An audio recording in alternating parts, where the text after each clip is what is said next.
A causa secreta, de Machado de Assis. Garcia, em pé, mirava e estalava as unhas, e Fortunato, na cadeira de balanço, olhava para o tecto. Maria Luísa, perto da janela, concluía um trabalho de agulha. Havia já 5 minutos que nenhum deles dizia nada. Tinham falado do dia, que estivera excelente, de Catumbi, onde morava o casal Fortunato, e de uma casa de saúde, que adiante se explicará. Como os 3 personagens aqui presentes estão agora mortos e enterrados, tempo é de contar a história sem rebuço. Tinham falado também de outra coisa, além daquelas 3, coisa tão feia e grave, que não lhes deixou muito gosto para tratar do dia, do bairro e da casa de saúde. Toda a conversação a este respeito foi constrangida. Agora mesmo, os dedos de Maria Luísa parecem ainda trêmulos, ao passo que há no rosto de Garcia uma expressão de severidade, que lhe não é habitual. Em verdade, o que se passou foi de tal natureza, que para fazê-lo entender é preciso remontar à origem da situação. Garcia tinha se formado em medicina, no ano anterior, 1861. No de 1860, estando ainda na escola, encontrou-se com Fortunato, pela primeira vez, à porta da Santa Casa, que entrava, quando o outro saía. Fez-lhe impressão a figura, mas, ainda assim, tê-la-ia esquecido, se não fosse o segundo encontro poucos dias depois. Morava na rua de D. Manuel.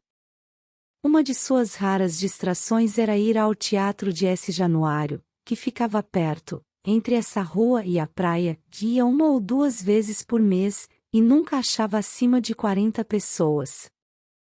Só os mais intrépidos ousavam estender os passos até aquele recanto da cidade. Uma noite, estando nas cadeiras, apareceu ali Fortunato, e sentou-se ao pé dele. A peça era um dramalhão, cozido a facadas, ouriçado de imprecações e remorsos, mas Fortunato ouvia-a com singular interesse. Nos lances dolorosos, a atenção dele redobrava, os olhos iam avidamente de um personagem a outro, a tal ponto que o estudante suspeitou haver na peça reminiscências pessoais do vizinho.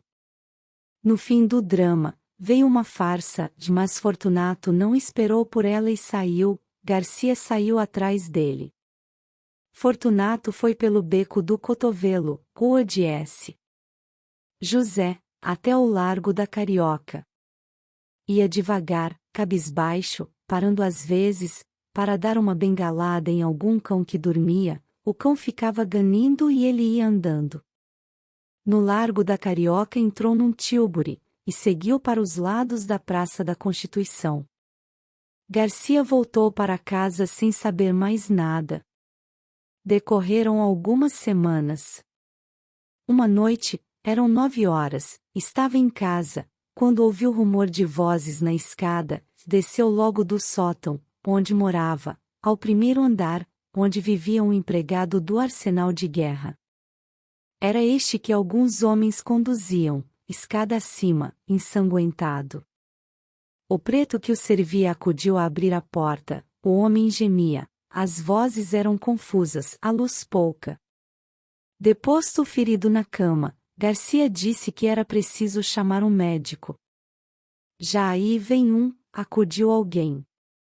Garcia olhou, era o próprio homem da Santa Casa e do teatro. Imaginou que seria parente ou amigo do ferido, mas rejeitou a suposição, desde que lhe ouvirá perguntar se este tinha família ou pessoa próxima. Disse-lhe o preto que não, e ele assumiu a direção do serviço, pediu às pessoas estranhas que se retirassem, pagou aos carregadores, e deu as primeiras ordens. Sabendo que o Garcia era vizinho e estudante de medicina, pediu-lhe que ficasse para ajudar o médico.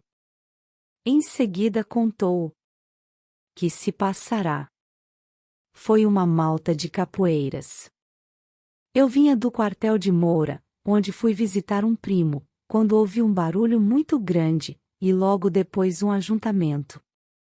Parece que eles feriram também a um sujeito que passava, e que entrou por um daqueles becos, mas eu só via este senhor, que atravessava a rua no momento em que um dos capoeiras, coçando por ele, meteu-lhe o punhal.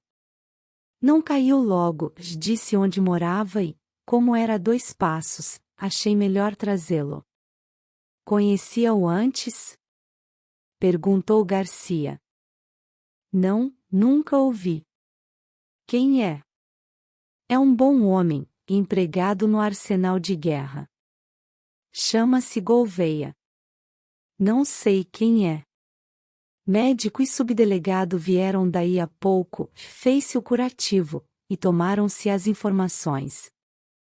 O desconhecido declarou chamar-se Fortunato Gomes da Silveira, ser capitalista, solteiro, morador em Catumbi. A ferida foi reconhecida grave.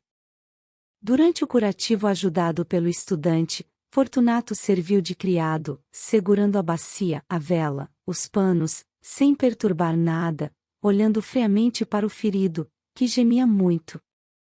No fim, entendeu-se particularmente com o médico, acompanhou-o até o patamar da escada, e reiterou ao subdelegado a declaração de estar pronto a auxiliar as pesquisas da polícia.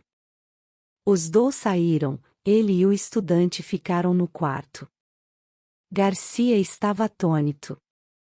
Olhou para ele, viu sentar-se tranquilamente, estirar as pernas, meter as mãos nas algibeiras das calças e fitar os olhos no ferido.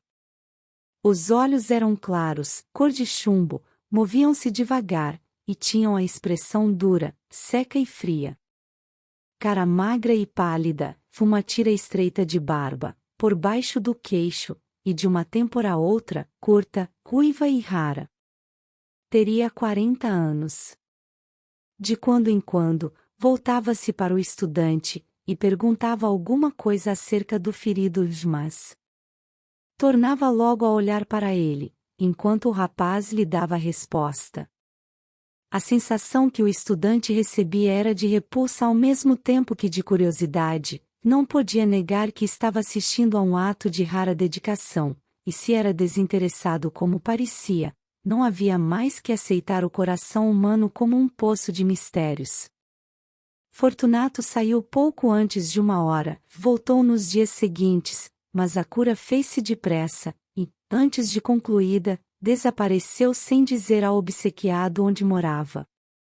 Foi o estudante que lhe deu as indicações do nome, rua e número. Vou agradecer-lhe a esmola que me fez, logo que possa sair, disse o convalescente. Correu a Catumbi daí a 6 dias. Fortunato recebeu-o constrangido, ouviu impaciente as palavras de agradecimento, deu-lhe uma resposta enfastiada e acabou batendo com as borlas do chambre no joelho. Gouveia, defronte dele, sentado e calado, alisava o chapéu com os dedos, levantando os olhos de quando em quando, sem achar mais nada que dizer. No fim de 10 minutos, pediu licença para sair, e saiu. Cuidado com os capoeiras. Disse-lhe o dono da casa, rindo-se. O pobre diabo saiu de lá mortificado, humilhado, mastigando a custo o desdém, forcejando por esquecê-lo, explicá-lo ou perdoá-lo, para que no coração só ficasse a memória do benefício, mas o esforço era vão. O ressentimento, hóspede novo e exclusivo, entrou e pôs fora o benefício, de tal modo que o desgraçado não teve mais que trepar a cabeça e refugiar-se ali como uma simples ideia. Foi assim que o próprio benfeitor insinuou a este homem o sentimento da ingratidão. Tudo isso assombrou Garcia. Este moço possuía, em germe, a faculdade de decifrar os homens, de decompor os caracteres, tinha o amor da análise, e sentia o regalo, que dizia ser supremo, de penetrar muitas camadas morais, até apalpar o segredo de um organismo. Picado de curiosidade, lembrou-se de ir ter com o homem de Catumbi, mas advertiu que nem receberá dele o oferecimento formal da casa. Quando menos, era-lhe preciso um pretexto, e não achou nenhum.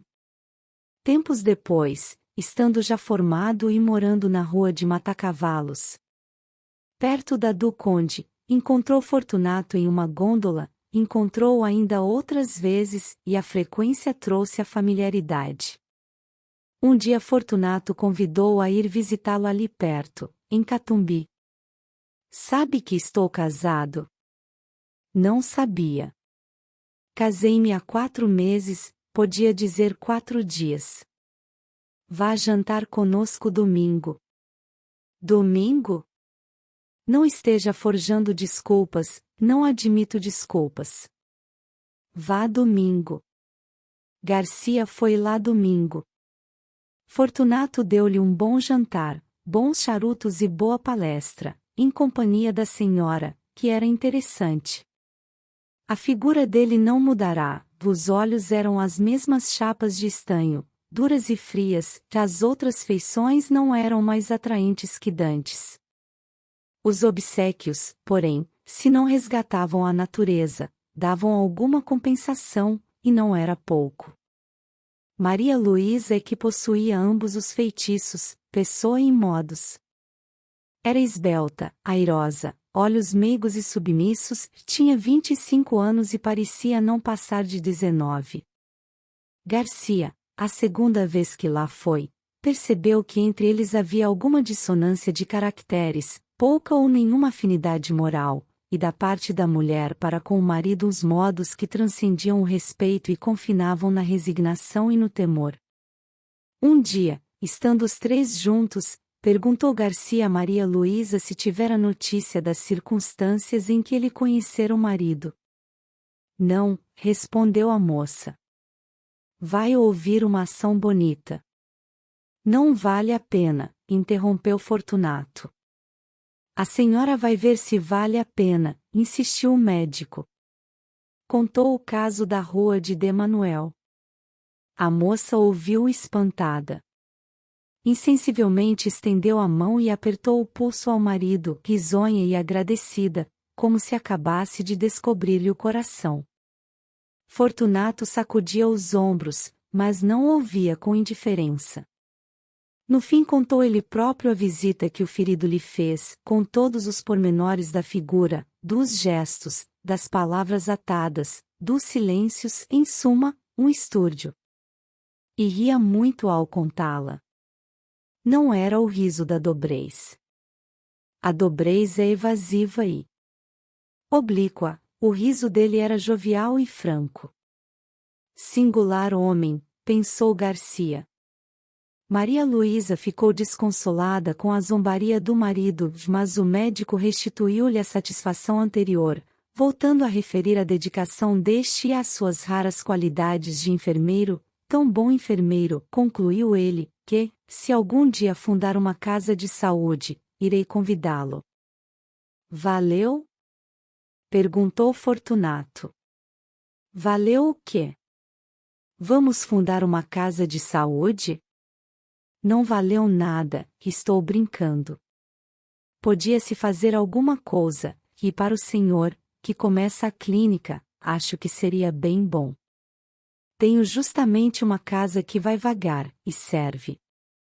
Garcia recusou nesse e no dia seguinte, mas a ideia tinha se metido na cabeça ao outro, e não foi possível recuar mais. Na verdade, era uma boa estreia para ele, e podia vir a ser um bom negócio para ambos.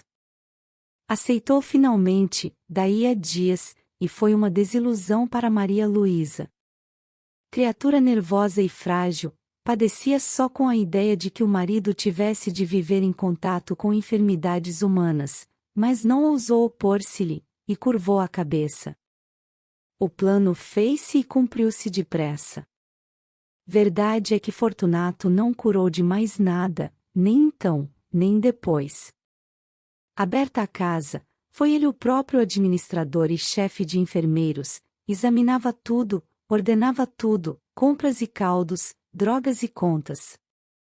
Garcia pôde então observar que a dedicação ao ferido da rua de Manuel não era um caso fortuito, mas assentava na própria natureza deste homem. Via-o servir como nenhum dos fâmulos. Não recuava diante de nada, não conhecia moléstia aflitiva ou repelente, e estava sempre pronto para tudo, a qualquer hora do dia ou da noite. Toda a gente pasmava e aplaudia. Fortunato estudava, acompanhava as operações, e nenhum outro curava os cáusticos. Tenho muita fé nos cáusticos, dizia ele. A comunhão dos interesses apertou os laços da intimidade. Garcia tornou-se familiar na casa, ali jantava quase todos os dias, ali observava a pessoa e a vida de Maria Luísa, cuja solidão moral era evidente. E a solidão como que lhe duplicava o encanto. Garcia começou a sentir que alguma coisa o agitava, quando ela aparecia, quando falava, quando trabalhava, calada, ao canto da janela, ou tocava ao piano umas músicas tristes. Manso e manso, entrou-lhe o amor no coração. Quando deu por ele, quis expeli-lo para que entre ele e Fortunato não houvesse outro laço que o da amizade, mas não pôde. Pôde apenas trancá-lo. Maria Luísa compreendeu ambas as coisas, a afeição e o silêncio, mas não se deu por achada. No começo de outubro deu-se um incidente que desvendou ainda mais aos olhos do médico a situação da moça. Fortunato metera-se a estudar anatomia e fisiologia, e ocupava-se nas horas vagas em rasgar e envenenar gatos e cães. Como os guinchos dos animais atordoavam os doentes, mudou o laboratório para casa, e a mulher, compleição nervosa, teve de o sofrer. Um dia, porém, não podendo mais, foi ter com o médico e pediu-lhe que, como coisa sua, alcançasse do marido a cessação de tais experiências. Mas a senhora mesma. Maria Luísa acudiu, sorrindo. Ele naturalmente achará que sou criança. O que eu queria é que o senhor, como médico, lhe dissesse que isso me faz mal, e creia que faz. Garcia alcançou prontamente que o outro acabasse com tais estudos. Se os foi fazer em outra parte, ninguém o soube, mas pode ser que sim.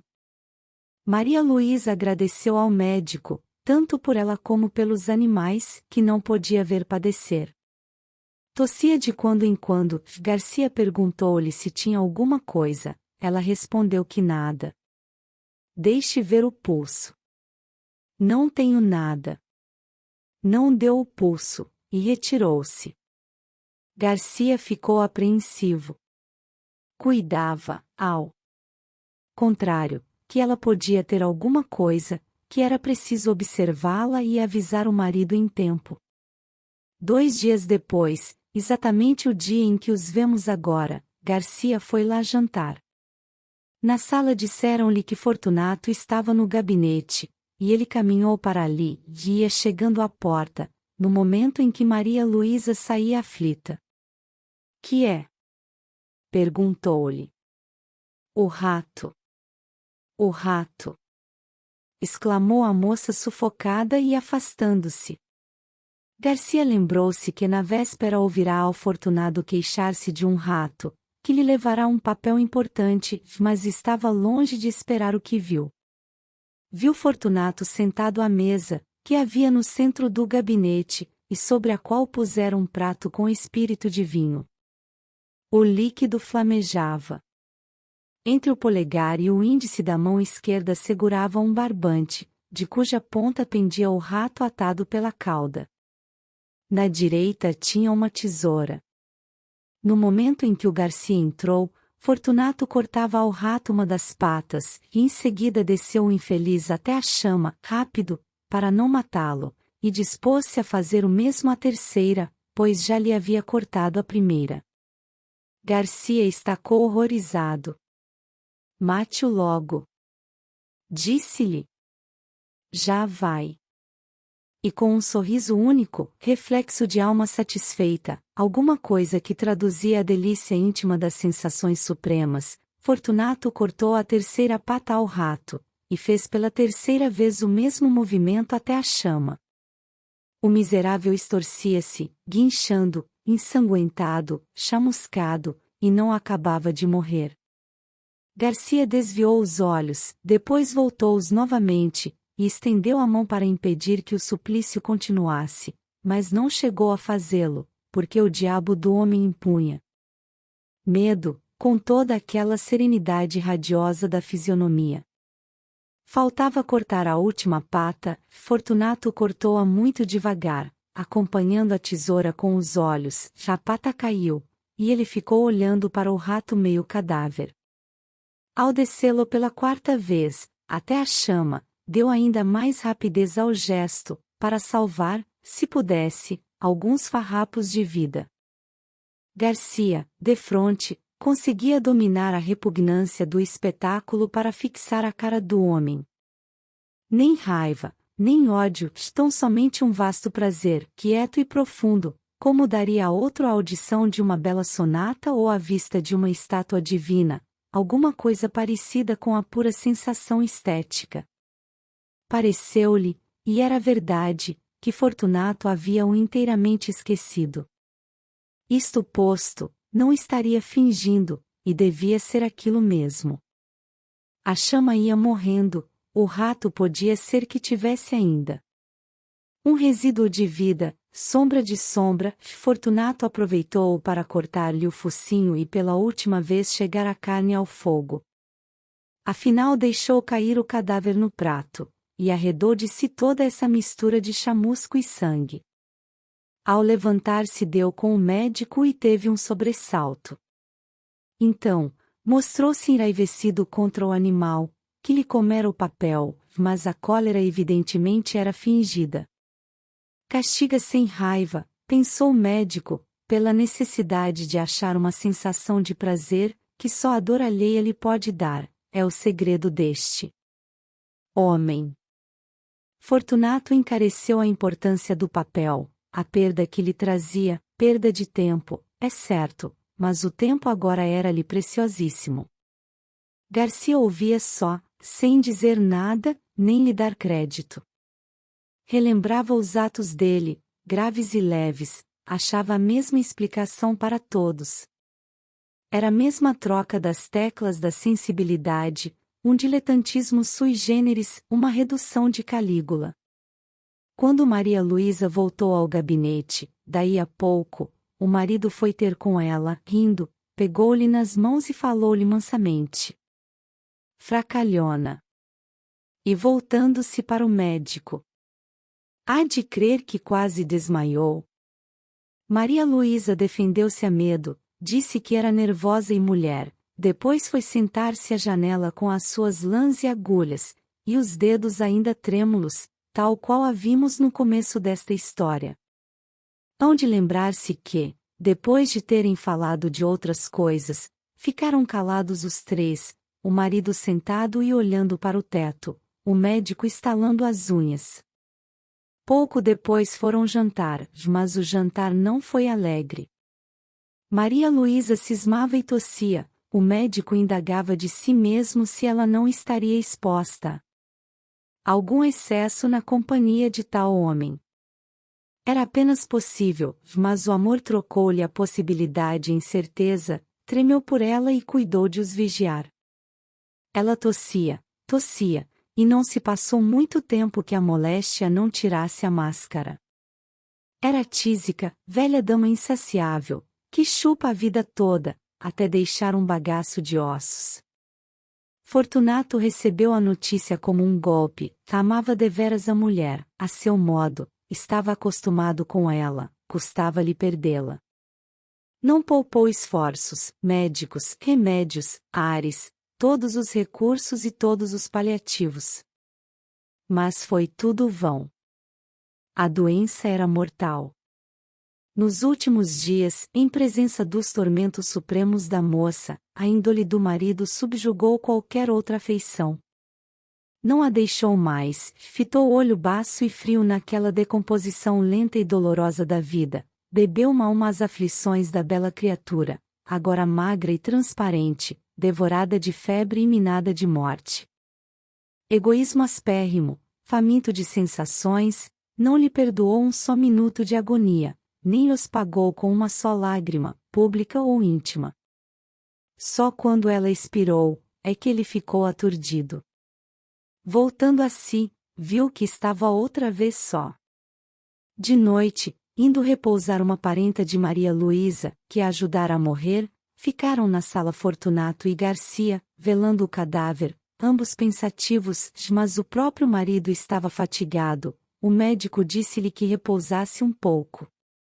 Vá descansar, passe pelo sono 1 hora ou 2, eu irei depois. Fortunato saiu, foi deitar-se no sofá da saleta contígua, e adormeceu logo. 20 minutos depois acordou, quis dormir outra vez, cochilou alguns minutos, até que se levantou e voltou à sala. Caminhava nas pontas dos pés para não acordar a parenta, que dormia perto. Chegando à porta, estacou assombrado. Garcia tinha-se chegado ao cadáver, levantara o lenço e contemplara por alguns instantes as feições defuntas. Depois, como se a morte espiritualizasse tudo, inclinou-se e beijou-a na testa. Foi nesse momento que Fortunato chegou à porta. Estacou assombrado, não podia ser o beijo da amizade, podia ser o epílogo de um livro adúltero. Não tinha ciúmes, note-se, já a natureza compô-lo de maneira que lhe não deu ciúmes nem inveja, mas dera-lhe vaidade, que não é menos cativa ao ressentimento.